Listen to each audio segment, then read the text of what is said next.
and there are busts.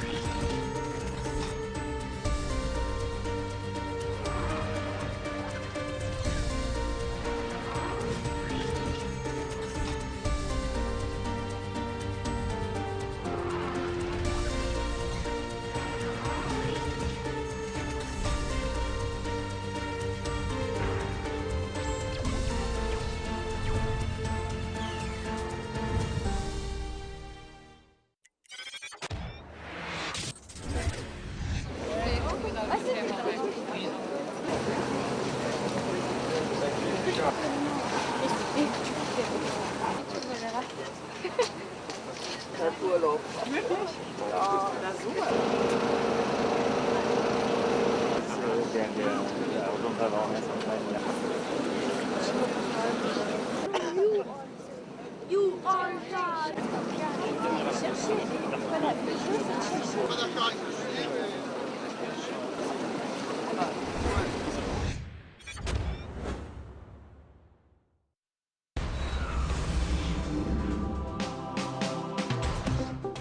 From RT headquarters, I'm Anissa Naoué. Today we look at the double standards surrounding Je suis Charlie and why some terror never makes trends. You're in the now.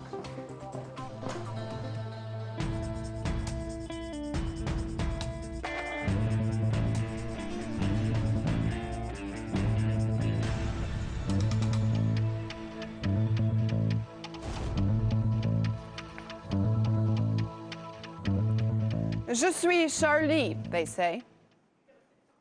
Je suis Charlie. Je suis Charlie.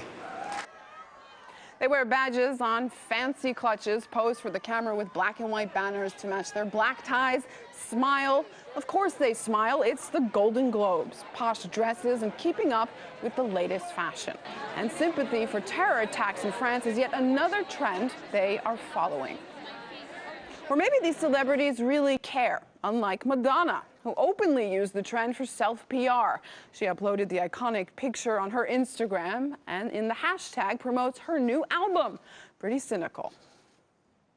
Not to mention the trends on social media. People, millions of them, started changing their profile pictures, drawing cartoons like crazy.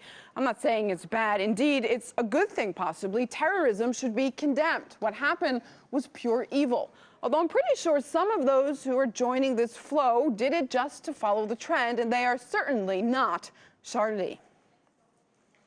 And there were some who said they are not Charlie from the start. Al Jazeera's editorial instruction was leaked, which began with the phrase, "We are Al Jazeera." The channel clearly didn't want to associate itself with the notorious cartoon Charlie Hebdo is famous for. Again, there's no justification for terrorism and murder of any kind. But let's not forget France's Muslim community, which has come under a wave of attacks recently. There have been at least 15 of them, including an assault on the Man Mosque. 3 grenades were thrown into the building there. In Villefranche-sur-Saône, a bomb detonated near a Muslim restaurant. A mosque in southeastern France was also set on fire. That's just to name a few. Why? Media mogul Rupert Murdoch has his answer. On his Twitter feed, Murdoch blames all Muslims, claiming they're responsible for what the al-Qaeda-linked Kouachi brothers did because they failed to destroy their growing jihadist cancer. All Muslims? That would be a quarter of the globe's population. Is this also a reason why terror attacks in the Muslim world don't get as much attention? 2,000 people killed by Boko Haram in Nigeria. No celebrities expressing much sympathy for those victims. Or the Pakistani school massacre last month, which took the lives of 150, a majority of them children. Joining me in the now is Asghar Bukhari. He's a founding member of the Muslim Public Affairs Committee in the UK. Thanks for being with us. We've been asking our viewers why it seems to be more trendy to waste support for Charlie Hebdo than per se the 2,000 Boko Haram victims recently. Those answers are appearing on our screen. Asghar, I want to ask you, what's your take? Why is one life more valued than another? To be blunt, if I'm honest, they're not white. They're not from Europe or they're not from the Western world, and so their lives are cheap in comparison.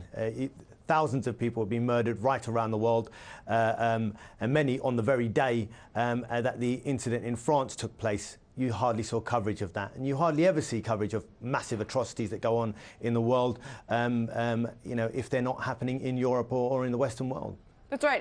It's perhaps not fair, but that is the way it is. If frankly, it's become this perception that in places like Iraq, like in Africa, where these terror attacks happen every day, it's something we're just used to. But in France, that's something where this is not supposed to happen. What about Muslims in France and elsewhere in Europe? Are they feeling the pinch from this attack, from these events?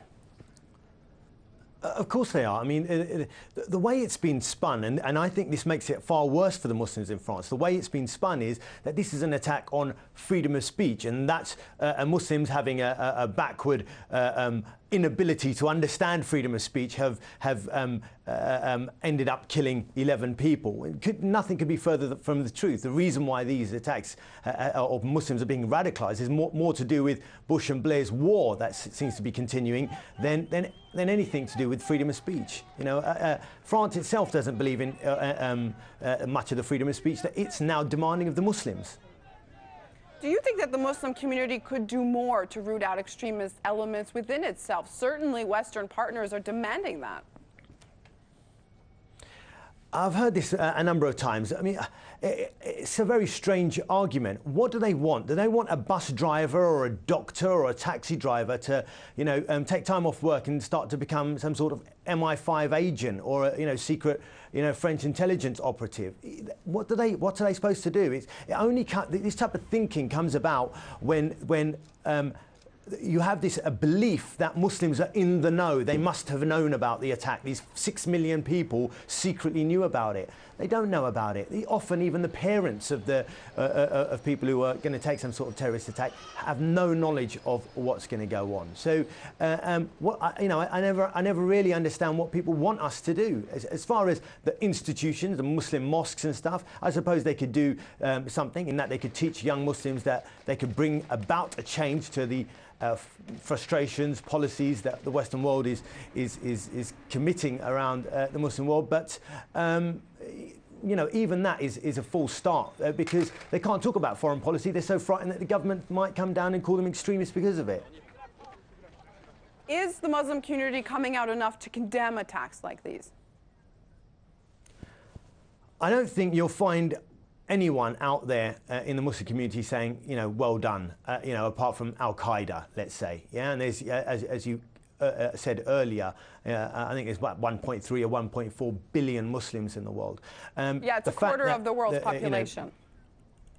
You know, absolutely. And the fact that the Western world isn't reporting how that Muslims right around the world unanimously do not accept this form of terrorism shows you know, how poorly the Muslims have been reported on during this whole debacle.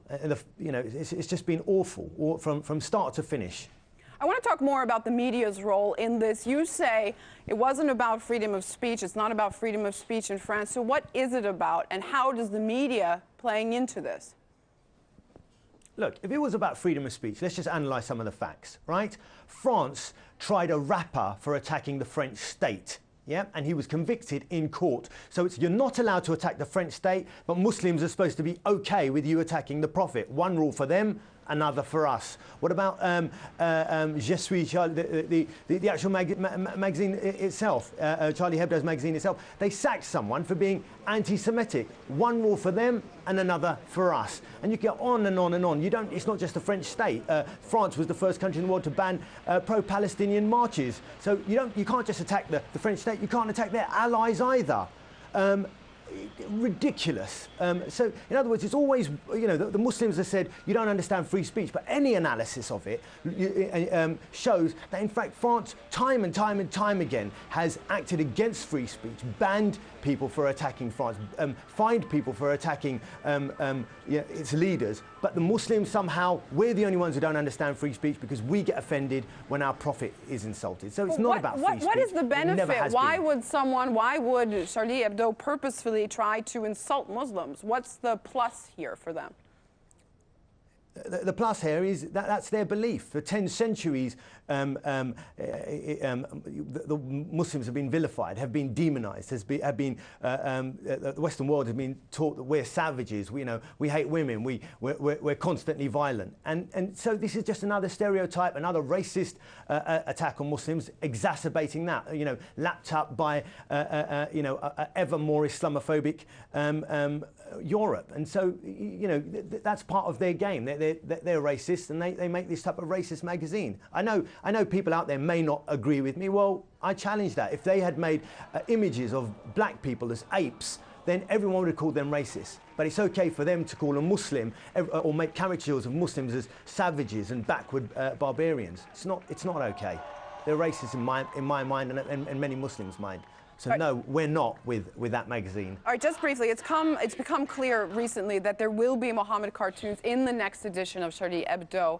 Of course, some of that publication now being funded by the government, essentially, after this horrible attack. What do you make of that? They're not going to stop.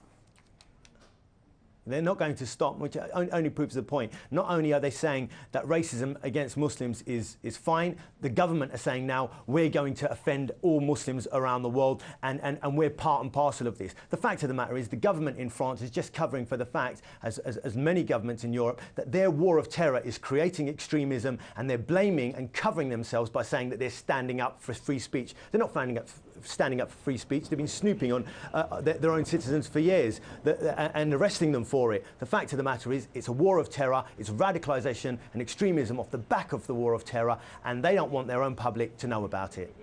Asghar Bukhari, founding member of the Muslim Public Affairs Committee in the UK, with us in the Now from London. Thanks for your time. Pleasure. Well, some 3.7 million people came out to march for free speech and against terrorism in Paris this weekend. No need to tell you that number is huge.